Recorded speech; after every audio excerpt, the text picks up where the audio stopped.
നമ്മൾ ഇന്നത്തെ വീഡിയോ പരിശോധിക്കുന്നത് നമ്മുടെ മൊബൈൽ ഫോണിനകത്തുള്ളൊരു സെറ്റിങ്സ് നിർബന്ധമായും നമ്മൾ ഓൺ ചെയ്ത് വെക്കേണ്ട സെറ്റിങ്സ് ആണ്. നമ്മളൊക്കെ ഓരോ സൈറ്റുകളും മൊബൈൽ ആപ്പുകളൊക്കെ നമ്മൾ ലോഗിൻ ചെയ്യാറുണ്ട്. മാത്രമല്ല നമുക്ക് മെസ്സേജിലൂടെ നമ്മൾ വാട്സപ്പ് വെരിഫിക്കേഷൻ ചെയ്യാറുണ്ട്.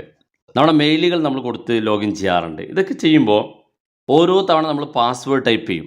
ആ ഓരോ തവണ നമ്മൾ പാസ്വേഡ് ടൈപ്പ് ചെയ്യുന്നതിന് പകരം നമുക്ക് വരുന്നൊരു പാസ്വേഡ് നമുക്ക് ഓട്ടോമാറ്റിക്കായിട്ട് ലോഗിൻ ചെയ്യാനും മാത്രമല്ല നിങ്ങൾക്ക് വാട്സപ്പിലേക്ക് OTP വരുന്ന സമയത്ത് ഓട്ടോമാറ്റിക്കായിട്ട് OTP കണക്ട് ചെയ്യുന്നതിന് വേണ്ടി അല്ലെങ്കിൽ മറ്റേതെങ്കിലും ആപ്പ് ലോഗിൻ ചെയ്യുന്ന സമയത്ത് നിങ്ങൾക്ക് OTP വരുന്നുണ്ടെങ്കിൽ ആ OTP നിങ്ങൾക്ക് ലോഗിൻ ചെയ്യാൻ വേണ്ടി വളരെ ഈസിയായിട്ട് ഓട്ടോമാറ്റിക്കായിട്ട് മൊബൈൽ ഫോണിൽ തന്നെ ലോഗിൻ ചെയ്ത് തരുന്ന വളരെ ഈസിയായിട്ട് നമ്മൾ ടൈപ്പ് ചെയ്ത് കഷ്ടപ്പെടാതെ വളരെ ഈസിയായിട്ട് നമ്മുടെ മൊബൈൽ ഫോണിനകത്തുള്ള സെറ്റിങ്സ് ഉപയോഗിച്ചുകൊണ്ട് അത് സെറ്റ് ചെയ്യാൻ സാധിക്കും. അപ്പോൾ എന്താണ് ആ സെറ്റിങ്സ്, അതെങ്ങനെ ഉപയോഗിക്കുക എന്നുള്ളതൊക്കെയാണ് നമ്മൾ ഇന്നത്തെ വീഡിയോയിലൂടെ പരിശോധിക്കുന്നത്. വളരെ സിമ്പിളാണ്, ചെറിയ സെറ്റിങ്സാണ്. അപ്പോൾ വീഡിയോ അവസാനം വരെ കാണുക, നിങ്ങൾക്ക് പൂർണ്ണമായിട്ട് മനസ്സിലാകും. നിങ്ങൾ ആദ്യമായിട്ടാണ് ചാനൽ കാണുന്നത് സബ്സ്ക്രൈബ് ചെയ്യുക, തൊട്ടടുത്ത് കാണുന്ന ബെല്ലേക്കും കൂടി ക്ലിക്ക് ചെയ്യുക. നിങ്ങളുടെ സംശയങ്ങളൊക്കെ നമ്മൾ ഇൻസ്റ്റാഗ്രാമിൽ ചോദിക്കുക. അപ്പോൾ വളരെ സിമ്പിളാണ്. ഞാൻ എൻ്റെ മൊബൈൽ ഫോണിൻ്റെ സെറ്റിങ്സ് ഓപ്പൺ ചെയ്യുകയാണ്. മൊബൈൽ ഫോണിൻ്റെ സെറ്റിങ്സ് ഓപ്പൺ ചെയ്ത ശേഷം നമുക്കിവിടെ താഴെ കാണുന്ന ഭാഗത്ത് ഗൂഗിൾ എന്നൊരു ഓപ്ഷൻ കാണാൻ സാധിക്കും. ഈ ഗൂഗിൾ എന്നുള്ളത് നമ്മൾ ക്ലിക്ക് ചെയ്യുക. ക്ലിക്ക് ചെയ്യുമ്പോൾ ഇവിടെ നിങ്ങൾക്ക് കാണാൻ സാധിക്കും രണ്ടാമതായിട്ട് ഓട്ടോ ഫിൽ എന്നൊരു ഓപ്ഷൻ. ഇത് ക്ലിക്ക് ചെയ്യാം. ക്ലിക്ക് ചെയ്യുമ്പോൾ ഇവിടെ 3 ഓപ്ഷൻ ചോദിക്കും. ഒന്നാമത് ഓട്ടോ ഫില്ല് വിത്ത് ഗൂഗിൾ എന്നാണ്.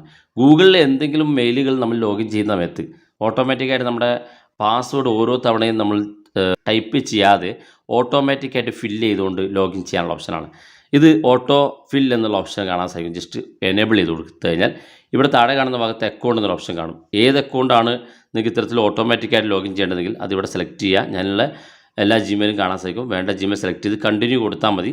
പിന്നെ ആ ഒരു മെയിലിലേക്ക് വരുന്ന അല്ലെങ്കിൽ ആ ഒരു മെയിൽ ഓട്ടോമാറ്റിക്കായിട്ട് നിങ്ങൾ സൈൻ ഔട്ട് ചെയ്താലും നിങ്ങൾ ജസ്റ്റ് ലോഗിൻ ബട്ടൺ ക്ലിക്ക് ചെയ്താൽ മതി, അതങ്ങ് ലോഗിൻ ആകും. നമ്മൾ പ്രത്യേകിച്ച് ഒന്നും ചെയ്യേണ്ട ആവശ്യമില്ല. രണ്ടാമത്തെ നമുക്ക് ഫോൺ നമ്പർ ഷെയറിംഗ് എന്നുള്ള ഓപ്ഷനാണ്. ഇത് നമ്മൾ ക്ലിക്ക് ചെയ്യുകയാണെങ്കിൽ ചില സ്ഥലങ്ങളൊക്കെ നമ്മൾ മൊബൈൽ നമ്പർ ടൈപ്പ് ചെയ്യാൻ ആവശ്യപ്പെടും. ഇങ്ങനെ മൊബൈൽ നമ്പർ ടൈപ്പ് ചെയ്യുന്ന സമയത്ത് ആ മൊബൈൽ നമ്പർ ഒരു തവണ ടൈപ്പ് ചെയ്ത് കഴിഞ്ഞാൽ നമ്മുടെ മൊബൈൽ നമ്പർ നമ്മൾ എവിടെയെങ്കിലും ടൈപ്പ് ചെയ്ത് കൊടുക്കുകയാണെങ്കിൽ ഒരു തവണ നമ്മൾ ടൈപ്പ് ചെയ്താൽ മതി. പിന്നെ ഓട്ടോമാറ്റിക്കായിട്ട് എവിടെയൊക്കെ നമുക്ക് മൊബൈൽ നമ്പർ ടൈപ്പ് ചെയ്യാൻ ആവശ്യം വരുന്നോ അവിടെയെല്ലാം ഓട്ടോമാറ്റിക്കായിട്ട് ഫില്ല് ചെയ്യപ്പെടും. അതിനുവേണ്ടി ഈ ഒരു ഭാഗം നമ്മൾ എനേബിൾ ചെയ്ത് കൊടുക്കണം. ഇത് എനേബിൾ ചെയ്ത് കൊടുത്താൽ മതി.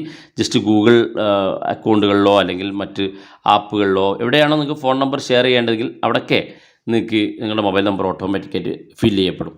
അതുപോലെ തന്നെ മൂന്നാമത്തെ SMS വെരിഫിക്കേഷൻ. വാട്സപ്പിലൊക്കെ നമ്മൾ ലോഗിൻ ചെയ്യുന്ന സമയത്ത് നമുക്ക് SMS വെരിഫിക്കേഷൻ കൂടെ വരാറുണ്ട്. അല്ലെങ്കിൽ മറ്റേതെങ്കിലും ജിമെയിലൊക്കെ നമ്മൾ ഓപ്പൺ ചെയ്യുന്ന സമയത്ത് ഫേസ്ബുക്ക് ഓപ്പൺ ചെയ്യുന്ന സമയത്തൊക്കെ നമുക്ക് SMS വരാറുണ്ട്. ഈ SMS ഒക്കെ നമുക്ക് ഓരോന്നും ടൈപ്പ് ചെയ്ത് കൊടുക്കണം. എന്നിട്ട് ജസ്റ്റ് ലോഗിൻ ഭാഗത്തുനിന്ന് ക്ലിക്ക് ചെയ്ത് കൊടുത്തു കഴിഞ്ഞാൽ തന്നെ നിങ്ങൾക്ക് വന്നിരിക്കുന്ന ആ ഒരു OTP ഓട്ടോമാറ്റിക്കായി നിങ്ങളുടെ മൊബൈൽ ഫോണിൽ തന്നെ ഓട്ടോ ഫില്ല് ചെയ്യും. അതുകൊണ്ട് തന്നെ നമ്മൾ അടിച്ചു കൊടുത്ത് കഷ്ടപ്പെടേണ്ട. ജസ്റ്റ് ഈ ഭാഗം എനേബിൾ ചെയ്ത് കൊടുക്കുക. ഓട്ടോ ഫിൽ സർവീസ് എന്നുള്ളത് എനേബിൾ ചെയ്ത് കൊടുക്കുക. ഇത്രയും ചെയ്താൽ മതി. നിങ്ങളുടെ മൊബൈൽ ഫോൺ നമ്പറുകളോ അല്ലെങ്കിൽ നിങ്ങളുടെ പാസ്വേഡുകളോ മെയിലിലേക്ക് വരുന്ന OTPകൾ SMS വരുന്ന OTPകളൊക്കെ ഓട്ടോമാറ്റിക്കായി കണക്ട് ചെയ്യപ്പെടും. വളരെ സിമ്പിളാണ്. വളരെ ഫാസ്റ്റായിട്ട് നിങ്ങൾക്ക് നിങ്ങളുടെ അക്കൗണ്ടുകളൊക്കെ ലോഗിൻ ചെയ്യാൻ സാധിക്കും. വീഡിയോ ഇഷ്ടപ്പെട്ടെങ്കിൽ നിങ്ങളുടെ സുഹൃത്തുക്കൾക്ക് മറക്കാതെ ഷെയർ ചെയ്ത് കൊടുക്കുക. ഇതുപോലുള്ള വ്യത്യസ്തമായ അറിവുകളുമായി നമുക്ക് അടുത്ത വീഡിയോയിൽ കാണാം.